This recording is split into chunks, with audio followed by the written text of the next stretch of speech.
Good morning, friends. I hope you had a Merry Christmas and a great holiday that you get together with people that you enjoy and love. So, Merry Christmas, Happy New Year.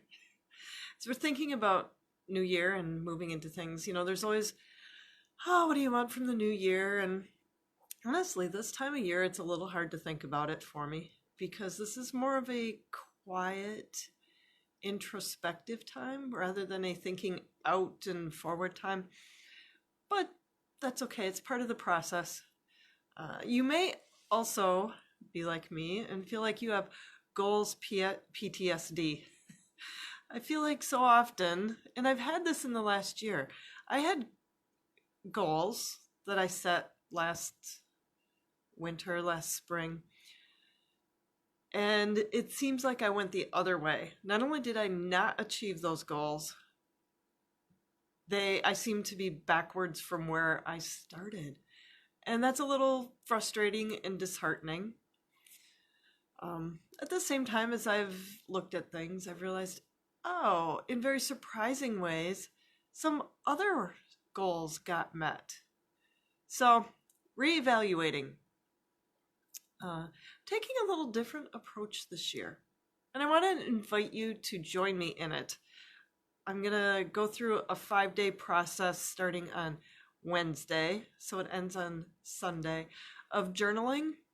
I'm going to open up a Facebook group. So if you want to join me, we will meet in our Facebook group and just spend 5 days journaling through our process of setting expectations for the year.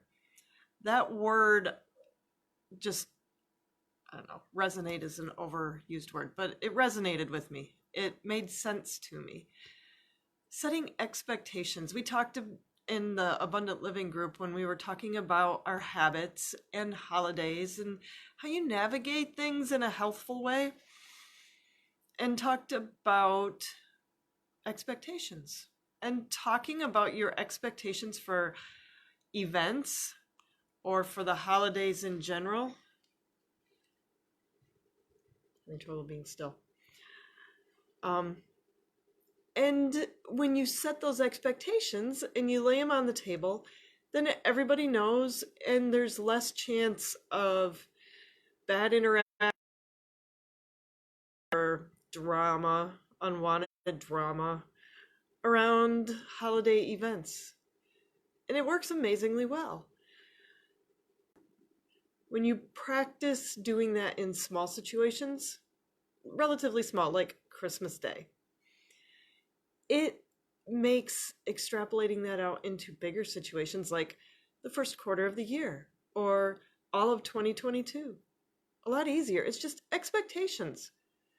What do you hope to gain in this year? Where would you like to be December of next year? And if you have trouble thinking that far out, it's okay, because it is a skill that I have learned and grown into, and I'm still learning and growing into right now. So that's why I want to invite you to join me, because I'm still practicing and growing, and I'm getting a lot better at it. And I have a framework that I'm going to use for those 5 days starting on Wednesday, just to get really clear on what I expect and what I want, what my desires are. My word for 2022, that's been a great exercise for the last few years, is having words as a goal. Last year, it was in 21, it was transformation. And transformation has happened in very surprising ways to me. Very surprising. So I may talk about that more in the process, in the group. But it's helpful to have a framework. Set your expectations. What do you hope for? So if you'd like to join me or be more of the process, stay tuned, because I'll touch on it in and out through this group this week. Just like we did digestion for the month of December, we're going to do goals in all different ways this week. Just put hope down in the comments, and I will send you the link, invite you to join me. on this group. You already invited, but we'll make it more concrete. And travel through, what do you want out of 2022? What kind of abundance? What results would you like? Because that's growth. Looking forward. So drop me the word hope in the comments, and I hope we can talk about it more. Have a great and